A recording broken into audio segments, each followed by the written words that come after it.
ಮನೋವಿಹಾರಿಣಿ.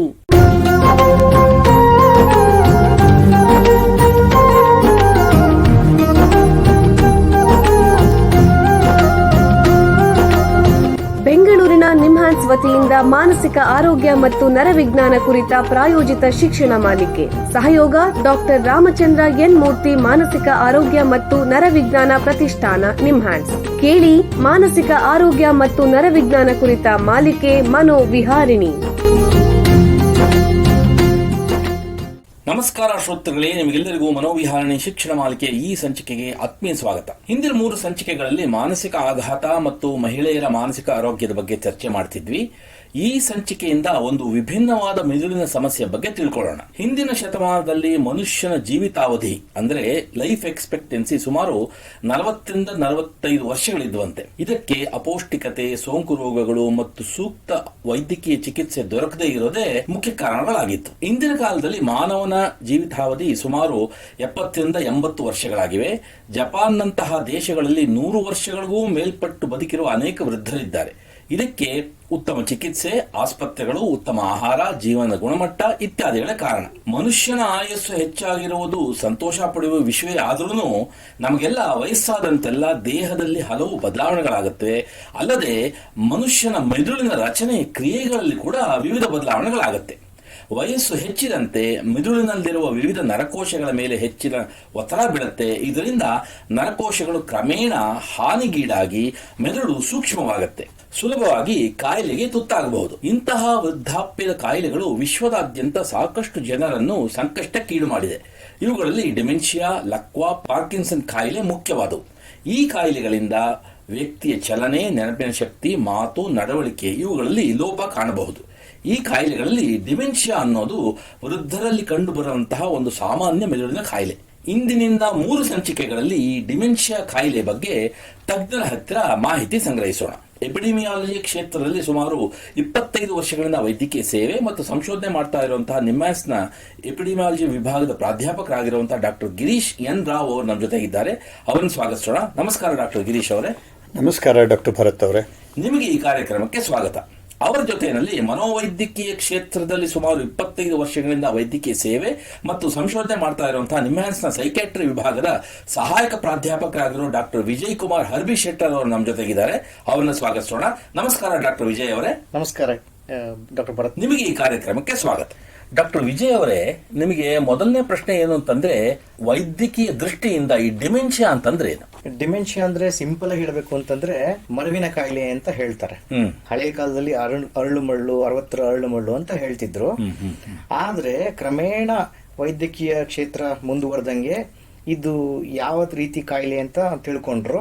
ಇದರಲ್ಲಿ ಬಹಳಷ್ಟು ಮಂದಿಗೆ ನೆನಪಿನ ಶಕ್ತಿಯ ತೊಂದರೆ ಆಗಿ ಹಾಗೂ ದೈನಂದಿನ ಚಟುವಟಿಕೆಗಳಿಗೆ ಏನ್ ಬೇಕೋ ಅದಕ್ಕೆ ಸಂಬಂಧಪಟ್ಟ ಕೌಶಲ್ಯಗಳೆಲ್ಲ ಹೋಗಿ ಅವರಿಗೆ ಏನು ಸುತ್ತಮುತ್ತಲು ಏನು ಗೊತ್ತಿಲ್ಲದೆ ಇರೋಂಗ ಆಗೋಗುತ್ತಲ್ಲ, ಅದಕ್ಕೆ ವೈದ್ಯಕೀಯ ದೃಷ್ಟಿಯಿಂದ ಡೆಮೆನ್ಷಿಯಾ ಅಂತ ಕರೀತಾರೆ. ಇದು ಇರ್ರಿವರ್ಸಿಬಲ್ ಅಂದ್ರೆ ಸ್ಟಾರ್ಟ್ ಆದ್ಮೇಲೆ ಮುಂದುವರಿತಾ ಹೋಗಿ ಕ್ರಮೇಣ ಮುಂದೆ ಹೋಗಿ ಮತ್ತೆ ಫಿಸಿಕಲ್ ಕಾಯಿಲೆಗಳು ಬಂದು ಸಾವನ್ನಪ್ಪೋ ಪರಿಸ್ಥಿತಿ ಬರುತ್ತೆ.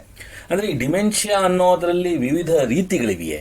ಎಲ್ಲಾ ರೀತಿಯ ಡೆಮೆನ್ಷಿಯಾಗಳಲ್ಲಿ ಮುಖ್ಯವಾದದ್ದು ಅಂತಂದ್ರೆ ಆಲ್ಝೈಮರ್ಸ್ ಕಾಯಿಲೆ. ಅದ್ರ ಜೊತೆಗೆ ಫ್ರಾಂಟೋ ಟೆಂಪೋರಲ್ ಡೆಮೆನ್ಷಿಯಾ ಅಂತ ಹೇಳ್ತಾರೆ, ಇನ್ನೊಂದು ರೀತಿ ಲಿವಿ ಬಾಡಿ ಡೆಮೆನ್ಷಿಯಾ ಅಂತ ಹೇಳ್ತಾರೆ. ಆಮೇಲೆ ವ್ಯಾಸ್ಕ್ಯುಲರ್ ಡೆಮೆನ್ಷಿಯಾ, ಇನ್ನೊಂದು ಪಾರ್ಕಿನ್ಸನ್ಸ್ ಡಿಸೀಸ್ ಡೆಮೆನ್ಷಿಯಾ ಅಂತ ವಿವಿಧ ರೀತಿಯ ಕಾಯಿಲೆ ಇರುತ್ತೆ.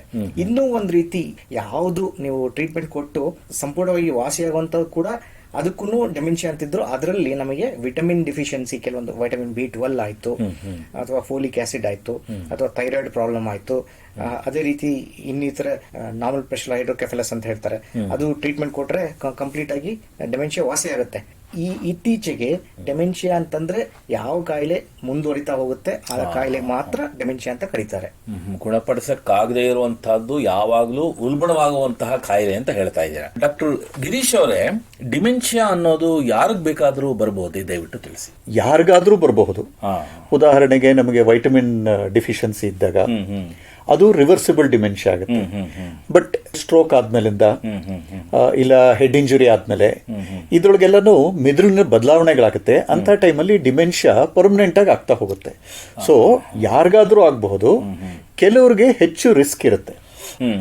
ನಾವು ಎಜುಕೇಟೆಡ್ ಆಗ್ತಿದ್ದ ಹಾಗೇನೆ, ಅಂದ್ರೆ ಬರವಣಿಗೆ ಓದು ಇದೆಲ್ಲ ತಿಳ್ಕೊಂಡಿದ್ದೇನೆ ನಮ್ಮ ಮಿದುಳು ಚುರುಕಾಗಿರುತ್ತೆ. ಯಾವಾಗ ಆ ಚುರುಕುತನ ಇರಲ್ವೋ ಅಂಥವರಲ್ಲಿ ಡಿಮೆನ್ಷಿಯಾ ರಿಸ್ಕ್ ಜಾಸ್ತಿ ಇರುತ್ತೆ. ನಮಗೆ ಡಯಾಬಿಟಿಸು, ಅದಕ್ಕೆ ಟ್ರೀಟ್ಮೆಂಟ್ ತಗೊಳ್ದೇ ಇರೋರು, ಆಮೇಲೆ ಸಾಮಾಜಿಕವಾಗಿ ಇತರರೊಂದಿಗೆ ಬೆರಿದಿರಾ, ಅದೇ ಒಂಟಿತನ ಇರುತ್ತಲ್ಲ, ಒಂಟಿತನ ಇದ್ದಾಗಲೂ ಡಿಮೆನ್ಷಿಯಾ ಸಿಂಪ್ಟಮ್ಸು, ಚಿಹ್ನೆಗಳು ಜಾಸ್ತಿ ಆಗ್ತಾ ಹೋಗುತ್ತೆ, ಆಗೋ ಸಾಧ್ಯತೆ ಇದೆ. ಅಂದ್ರೆ ನಿಮ್ಮ ಪ್ರಕಾರ ಈಗ ಪ್ರಪಂಚದಾದ್ಯಂತ ತಗೊಂಡ್ರೆ ನಮ್ಮ ದೇಶದಲ್ಲಿ ಮತ್ತು ವಿವಿಧ ದೇಶಗಳಲ್ಲಿ ಈ ಡಿಮೆನ್ಷಿಯಾ ಅನ್ನೋದ್ರ ಪ್ರಮಾಣ ಎಷ್ಟಿದೆ? ಸುಮಾರು ಇನ್ನು 2020-2022ಕ್ಕೆ 65 ಮಿಲಿಯನ್, ಅಂದ್ರೆ 6.5 ಕೋಟಿಯಷ್ಟು ಜನ ಇಡೀ ಪ್ರಪಂಚದಲ್ಲಿ ಡಿಮೆನ್ಷಿಯಾಯಿಂದ ಬಳಲ್ತಿದ್ದಾರೆ ಅನ್ನೋದೊಂದು ಮಾಹಿತಿ ಇದೆ. ಈಗ 60 ವರ್ಷದವರಲ್ಲಿ 7.5% ಇತ್ತು ಅಂತ ಹೇಳಿದ್ರೆ, ಸುಮಾರು 90 ವರ್ಷಕ್ಕಾಗುವಷ್ಟೊತ್ತಿಗೆ ಅದು 35% ಆಗಿ ಹೋಗುತ್ತೆ. ಅಂದ್ರೆ ನಮ್ಮ ದೇಶದಲ್ಲೂ ಇದೇ ಪ್ರಮಾಣದಲ್ಲಿ ಇದೆ. ನಮ್ಮ ದೇಶದಲ್ಲೂ ಇದೇ ಪ್ರಮಾಣದಲ್ಲಿದೆ. ಪ್ರತಿ 15 ವರ್ಷಕ್ಕೊಮ್ಮೆ ಡಿಮೆನ್ಷಿಯಾ ಪ್ರಮಾಣ ಏನಿದೆ ಅದು ಡಬಲ್ ಆಗ್ತಾ ಬರುತ್ತೆ ಅಂತ. ಅಂದ್ರೆ ಇವಾಗ ಪುರುಷರು ಮತ್ತು ಮಹಿಳೆಯರಿಗೆ ಹೋಲಿಸಿದ್ರೆ ಯಾರಲ್ಲಿ ಹೆಚ್ಚಿದು? ನಮ್ಮಲ್ಲಿ ಹೆಣ್ಮಕ್ಳು, ಹೆಂಗಸರು ಹೆಚ್ಚು ಕಾಲ ಬದುಕೋದ್ರಿಂದ ಒಂದಷ್ಟು ಪ್ರಮಾಣದಲ್ಲಿ ಅವರಲ್ಲಿ ಜಾಸ್ತಿ ಕಂಡು ಬರುತ್ತೆ. ಸುಮಾರು 20% ಅಷ್ಟು ಗಂಡಸರಿಗೂ ಹೆಂಗಸರಿಗೂ ವ್ಯತ್ಯಾಸಗಳಿರುತ್ತೆ. ಇನ್ನೊಂದು ರೀತಿ ಗಂಡಸರಲ್ಲಿ ಡಯಾಬಿಟಿಸ್ ಹೆಚ್ಚಿರುತ್ತೆ, ಇಲ್ಲ ಹೈಪರ್ ಟೆನ್ಷನ್ ಹೆಚ್ಚಿರುತ್ತೆ.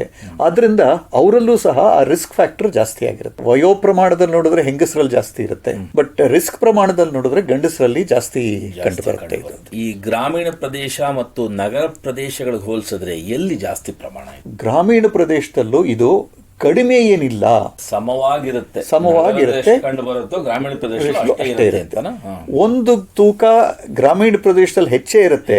ಯಾಕೆ ಅಂತ ಹೇಳಿದ್ರೆ ಟ್ರೀಟ್ಮೆಂಟ್ ಅವರು ಬೇಗ ತಗೊಳ್ಳೋದಿಲ್ಲ, ದೂರ ಇರುತ್ತೆ. ಅಲ್ಲಿ ವೈದ್ಯಕೀಯ ಸೌಲಭ್ಯಗಳು ಕಡಿಮೆ ಇರೋದ್ರಿಂದ ಪ್ರಾಯಶಃ ನಮ್ಮ ಗ್ರಾಮೀಣ ಪ್ರದೇಶದಲ್ಲಿ ಇದು ಜಾಸ್ತಿ ಇರುತ್ತೆ. ಈಗ ಒಂದು ಸಣ್ಣ ವಿರಾಮ ತಗೊಳ್ಳೋಣ, ನಂತರ ಡಿಮೆನ್ಷಿಯಾ ಬಗ್ಗೆ ಚರ್ಚೆನ ಮುಂದುವರಿಸೋಣ. ಬೆಂಗಳೂರಿನ ನಿಮ್ಹಾನ್ಸ್ ಮಾನಸಿಕ ಆರೋಗ್ಯ ಮತ್ತು ನರವಿಜ್ಞಾನ ಕ್ಷೇತ್ರದಲ್ಲಿ ಹೆಸರುವಾಸಿ. ಶ್ರೇಷ್ಠ ಮಟ್ಟದ ಔಷಧೋಪಚಾರ, ಸಂಶೋಧನೆ ಮತ್ತು ತರಬೇತಿ ಇವೇ ನಿಮ್ಹಾನ್ಸ್ನ ಪ್ರಮುಖ ಧ್ಯೇಯಗಳು.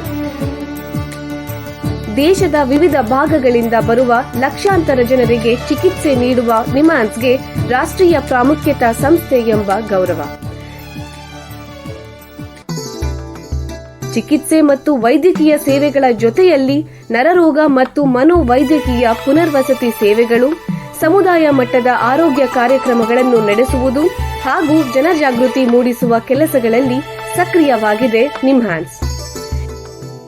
ಈ ನಿಟ್ಟಿನಲ್ಲಿ ಆಕಾಶವಾಣಿಯ ಶ್ರೋತೃಗಳಿಗೆ ನರಮಂಡಲ ಮತ್ತು ಮಾನಸಿಕ ಆರೋಗ್ಯದ ಬಗ್ಗೆ ಉಪಯುಕ್ತ ಮಾಹಿತಿ ನೀಡುವುದೇ ಡಾಕ್ಟರ್ ರಾಮಚಂದ್ರ ಎನ್ ಮೂರ್ತಿ ಮಾನಸಿಕ ಆರೋಗ್ಯ ಮತ್ತು ನರವಿಜ್ಞಾನ ಪ್ರತಿಷ್ಠಾನ ನಿಮ್ಹಾನ್ಸ್ನ ಸಹಯೋಗದೊಂದಿಗೆ ಮೂಡಿಬರುತ್ತಿರುವ ಈ ಮನೋವಿಹಾರಿಣಿ ಶಿಕ್ಷಣ ಮಾಲಿಕೆಯ ಮೂಲ ಉದ್ದೇಶ. ವಿರಾಮದ ನಂತರ ಮನೋವಿಹಾರಿಣಿಯ ಈ ಸಂಚಿಕೆಗೆ ನಿಮಗೆಲ್ಲರಿಗೂ ಮತ್ತೊಮ್ಮೆ ಸ್ವಾಗತ. ವಿರಾಮಕ್ಕೆ ಮುಂಚೆ ಡಿಮೆನ್ಷಿಯಾ ಬಗ್ಗೆ ನಿಮ್ಹಾನ್ಸ್ನ ತಜ್ಞರಾದ ಡಾಕ್ಟರ್ ಗಿರೀಶ್ ರಾವ್ ಮತ್ತು ಡಾಕ್ಟರ್ ವಿಜಯ್ ಅವರ ಹತ್ರ ಮಾತಾಡ್ತಾ ಇದ್ವಿ. ಈಗ ಚರ್ಚೆನ ಮುಂದುವರಿಸೋಣ. ಡಾಕ್ಟರ್ ವಿಜಯ್ ಅವರೇ, ನಿಮಗೆ ಪ್ರಶ್ನೆ ಏನು ಅಂತಂದ್ರೆ, ಈ ಡಿಮೆನ್ಷಿಯಾದ ಸಾಮಾನ್ಯ ಲಕ್ಷಣಗಳು ಮತ್ತು ಎಚ್ಚರಿಕೆ ಚಿಹ್ನೆಗಳು ಯಾವುದು, ದಯವಿಟ್ಟು ತಿಳಿಸಿ. ಇದರಲ್ಲಿ ಆಲ್ಝೈಮರ್ಸ್ ಡಿಮೆನ್ಷಿಯಾ ಅಂತ ಏನಂತ ಹೇಳಿದ್ರೆ ಆವಾಗಲೇ ಇತ್ತೀಚಿನ ಘಟನೆಗಳು ಮರ್ತು ಹೋಗುವಂಥದ್ದು. ಲೈಕ್ ಫಾರ್ ಎಕ್ಸಾಂಪಲ್, ಬೆಳಿಗ್ಗೆ ಏನ್ ತಿಂಡಿ ತಿಂದ್ರಿ ಅಂತ ಕೇಳಿದ್ರೆ ನೆನಪಿರಲ್ಲ ಅವ್ರಿಗೆ. ಕ್ರಮೇಣ ಹೋಗ್ತಾ ಹೋಗ್ತಾ ಹೋಗ್ತಾ ತಮ್ಗಿರೋ ಸಂಬಂಧಿಕರ ಹೆಸರುಗಳು, ಅವರ ಗುರುತು ಕೂಡ ಮರ್ತೋಗೋ ಚಾನ್ಸ್ ಇರುತ್ತೆ. ಅದ್ರ ಜೊತೆಗೆ ನಿಧಾನಕ್ಕೆ ಹೆಂಗ್ ಪ್ಲಾನ್ ಮಾಡೋದು, ಹೆಂಗೆ ಒಂದು ಕೆಲಸನ ಮಾಡಬೇಕು ಅನ್ನೋದು ಅದು ಮರ್ತು ಹೋಗೋದು. ಥಿಂಕಿಂಗ್ ಅಂದ್ರೆ ಯೋಚನೆ ಹೇಗ್ ಮಾಡೋದು, ಯೋಚನೆ ಮಾಡಿ ಯಾವ ರೀತಿ ಒಂದು ಸೊಲ್ಯೂಷನ್ ಕಂಡುಹಿಡಿಯೋದು, ಆತರ ಅದು ಮರ್ತೋಗೋ ಸಂಭವ ಇರುತ್ತೆ. ಏಕಾಗ್ರತೆಯಲ್ಲಿ ಕೊರತೆ ಬರೋದು, ಇದೇ ರೀತಿ. ಆಮೇಲೆ ವಿಜುವೋಸ್ಪೇಷಿಯಲ್ ಇನ್ಎಬಿಲಿಟಿ ಅಂತ ಹೇಳ್ತೀವಿ, ಇಂಪೇರ್ಮೆಂಟ್ ಅಂತಂದ್ರೆ ಈಗ ಒಂದು ವಸ್ತು ಎಲ್ಲಿದೆ ಅಥವಾ ತಮ್ಮ ಮನೆಯಲ್ಲಿ ಫಾರ್ ಎಕ್ಸಾಂಪಲ್ ಫಸ್ಟ್ ಹೊಸ ಜಾಗದಲ್ಲಿ ಅವ್ರಿಗೇನು ಗೊತ್ತಾಗಲ್ಲ, ಇಲ್ಲಿ ಏನಿದೆ, ಇಲ್ಲಿ ಯಾವ ಕಡೆ ಇದೆ, ಅವ್ರಿಗೇನು ಗೊತ್ತಾಗಲ್ಲ.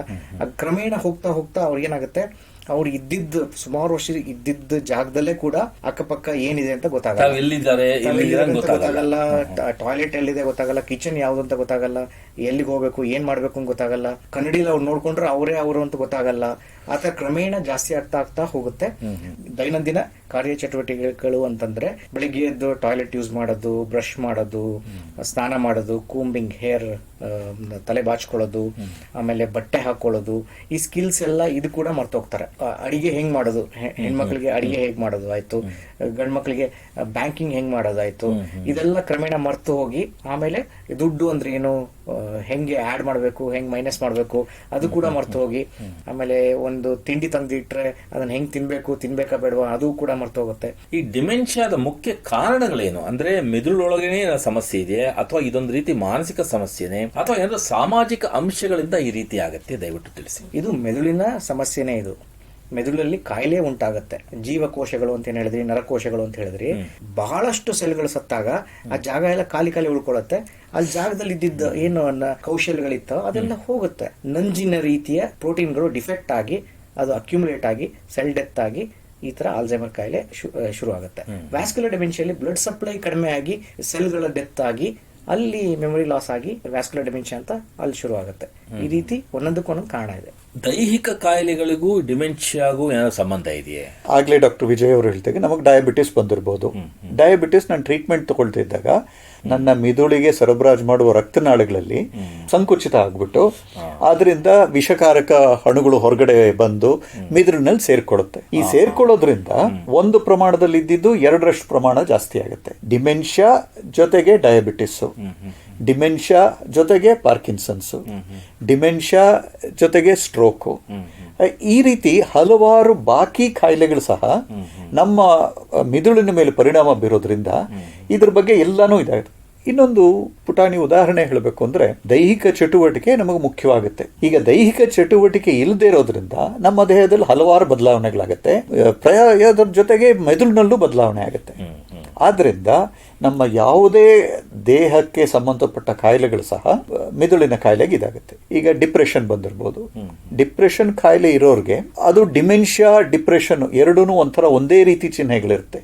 ಇನಿಷಿಯಲಿ ವೈದ್ಯರಿಗೂ ಸ್ವಲ್ಪ ಕಷ್ಟ ಆಗುತ್ತೆ, ಬಟ್ 2ನೇ ಹಂತಕ್ಕೆ ಹೋದಾಗ ಅದನ್ನ ನಾವು ಖಂಡಿತ ಕಂಡುಹಿಡಿಬಹುದು, ಅದಕ್ಕೊಂದು ಟ್ರೀಟ್ಮೆಂಟ್ ಶುರು ಮಾಡ್ಕೋಬಹುದು.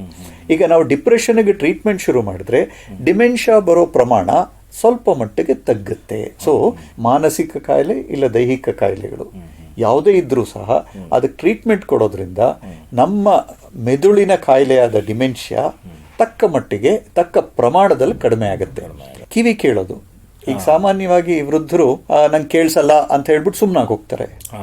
ಈಗ ಕೇಳಿಸೋದಿಲ್ಲ ಅಂತ ಹೇಳೋದ್ರಿಂದ ನಮ್ಮ ಮೆದುಳಲ್ಲಿ ಚಟುವಟಿಕೆ ಕಡಿಮೆ ಆಗ್ತಾ ಬರುತ್ತೆ, ಜೊತೆಗೆ ಬಾಕಿಯವ್ರ ಜೊತೆ ವ್ಯವಹಾರ ಮಾಡೋದು ಕಡಿಮೆ ಆಗುತ್ತೆ. ಸೊ ನಾವೀಗೇನು ಹೇಳ್ತಿದ್ದೀವಿ ಅಂದ್ರೆ, ಹಿಯರಿಂಗ್ ಪ್ರಾಬ್ಲಮ್ ಇದ್ದವರು ದಯವಿಟ್ಟು ಅದನ್ನ ಕಡೆಗಣಿಸಬೇಡಿ. ಒಂದು ಹಿಯರಿಂಗ್ ಏಡ್ ತಗೋತೀವಿ ಅನ್ನೋ ಲೆಕ್ಕಾಚಾರ ಮಾಡಬೇಡಿ. 2 ಕಿವಿಗೂ 2 ಬದಿಯ ಬ್ರೈನ್ಗೂ ಸಹ ಆ ಸ್ಟಿಮ್ಯುಲೇಷನ್ ಇರಬೇಕಾಗತ್ತೆ. ದೃಷ್ಟಿನ ಕರೆಕ್ಷನ್ ಮಾಡಬೇಕಾಗತ್ತೆ. ಅದರಿಂದನೂ ರಿಸ್ಕ್ ಫ್ಯಾಕ್ಟರ್ ಅಂತ ಹೇಳಿ, ಅದು ಅಪಾಯಕಾರಿ ಸೂಚನೆ ಅಂತ ಹೇಳ್ತಾರೆ ಅದನ್ನ. ಅದರಿಂದನೂ ಕೂಡ ಡೆಮೆನ್ಷಿಯಾ ಬರುವ ಚಾನ್ಸಸ್ ಲೇಟ್ ಆಗುತ್ತೆ ಅಥವಾ ಚಾನ್ಸಸ್ ಕಡಿಮೆ ಆಗುತ್ತೆ ಅಂತ ಹೇಳ್ಬೋದು. ಅದೇ ರೀತಿ ಕೊಲೆಸ್ಟ್ರಾಲ್ ಲೆವೆಲ್ಸ್. ಪೋಷಕರಿಗೆ ಡಿಮೆನ್ಷಿಯಾ ಇದ್ರೆ ಅದು ಮಕ್ಕಳಿಗೂ ಬರುತ್ತೆ. ಅನುವಂಶಿಕ ಅಂತಾನೆ ಹೇಳಲಿಕ್ಕೆ ಬರಲ್ಲ, ಅನುವಂಶಿಕನೂ ಹೌದು ಅಂತ ಹೇಳ್ಬೋದು. ಅಂದ್ರೆ ಅರ್ಥ, ಈಗ ಜನರಲ್ ಆಗಿ ಎಲ್ಲರಿಗೂ ಏನು ಬರುತ್ತಲ್ಲ ಕಾಯಿಲೆ, ಅದು ಒಂದು 7% ಅಂತ ಏನೋ ಇದೆಯಲ್ಲ ವೃದ್ಧರಲ್ಲಿ, 60 ವರ್ಷದ ಮೇಲ್ಪಟ್ಟವ್ರಿಗೆ 7%, 8% ಅಂತೇನಿದೆಯಲ್ಲ. ಅನುವಂಶಿಕ ಅಂದ್ರೆ ಯಾರೋ ಒಬ್ಬರು ಫ್ಯಾಮಿಲಿ ಮೆಂಬರ್ಗೊಬ್ರಿಗಿದ್ರೆ ಸುಮಾರು ಒಂದು 10ರಿಂದ 15%, ಒಂದು ಸುಮಾರು ಸಣ್ಣ ಪ್ರಮಾಣದಲ್ಲಿ ಅವರಿಗೆ ಜಾಸ್ತಿ ಚಾನ್ಸಸ್ ಇರಬಹುದು ಅಂತ ಹೇಳ್ಬೋದು ಅಷ್ಟೇ. ಬಹಳ ಉಪಯುಕ್ತ ಮಾಹಿತಿ ನೀಡಿದ್ದೀರಾ. ನೋಡಿ, ನಿಮ್ಮ ಹತ್ರ ಮಾತಾಡ್ತಾ ಕಾಲ ಕಳೆದಿದ್ದೇ ಗೊತ್ತಾಗ್ಲಿಲ್ಲ. ಇಲ್ಲಿಗೆ ಈ ಸಂಚಿಕೆ ಮುಗಿಸುವಂತ ಸಮಯ ಆಗ್ತಿದೆ. ಡಾಕ್ಟರ್ ಗಿರೀಶ್ ಅವರೇ, ಡಾಕ್ಟರ್ ವಿಜಯ್ ಅವರೇ, ಎಲ್ಲ ಕೇಳುಗರಿಗೆ ಡಿಮೆನ್ಷಿಯಾ ಬಗ್ಗೆ ಉಪಯುಕ್ತ ಮಾಹಿತಿ ನೀಡಿದ್ದೀರಾ. ನಿಮಗೆ ಎಲ್ಲರ ಪರವಾಗಿ ಧನ್ಯವಾದಗಳು. ಶ್ರೋತೃಗಳೇ, ಮಾನಸಿಕ ಆರೋಗ್ಯ ಮತ್ತು ನರವಿಜ್ಞಾನದ ಬಗ್ಗೆ, ಅದರಲ್ಲೂ ಡಿಮೆನ್ಷಿಯಾ ಬಗ್ಗೆ ಇನ್ನೂ ಹೆಚ್ಚಿನ ಮಾಹಿತಿಯೊಂದಿಗೆ ಮನೋವಿಹಾರಣೆಯ ಮುಂದಿನ ಸಂಚಿಕೆಯಲ್ಲಿ ಭೇಟಿಯಾಗೋಣ. ನಮಸ್ಕಾರ. ನಮಸ್ಕಾರ. ಇಲ್ಲಿಯವರೆಗೆ ಬೆಂಗಳೂರಿನ ನಿಮ್ಹಾನ್ಸ್ ವತಿಯಿಂದ ಮಾನಸಿಕ ಆರೋಗ್ಯ ಮತ್ತು ನರವಿಜ್ಞಾನ ಕುರಿತ ಪ್ರಾಯೋಜಿತ ಶಿಕ್ಷಣ ಮಾಲಿಕೆ ಮನೋವಿಹಾರಿಣಿ ಕೇಳಿದಿರಿ. ಸಹಯೋಗ ಡಾಕ್ಟರ್ ರಾಮಚಂದ್ರ ಎನ್ ಮೂರ್ತಿ, ಮಾನಸಿಕ ಆರೋಗ್ಯ ಮತ್ತು ನರವಿಜ್ಞಾನ ಪ್ರತಿಷ್ಠಾನ, ನಿಮ್ಹಾನ್ಸ್. ನೆರವು ಡಾಕ್ಟರ್ KS ಮೀನಾ, ನಿಮ್ಹಾನ್ಸ್. ಮಾನಸಿಕ ಆರೋಗ್ಯ ಶಿಕ್ಷಣ ವಿಭಾಗ, ನಿಮ್ಹಾನ್ಸ್ ಹಾಗೂ ನಿವೇದಿತಾ BS, ನಿಮ್ಹಾನ್ಸ್. ಸಂಗೀತ ಸಂಯೋಜನೆ ಕೆ ಕಲ್ಯಾಣ್. ಪರಿಕಲ್ಪನೆ, ನಿರೂಪಣೆ ಮತ್ತು ನಿರ್ಮಾಣ ಡಾಕ್ಟರ್ MM ಶ್ರೀನಿವಾಸ್ ಭರತ್, ನಿಮ್ಹಾನ್ಸ್. ನಿಮ್ಮ ಸಂದೇಶಗಳನ್ನು ಕಳಿಸಬೇಕಾದ ದೂರವಾಣಿ ಸಂಖ್ಯೆ 7899105524.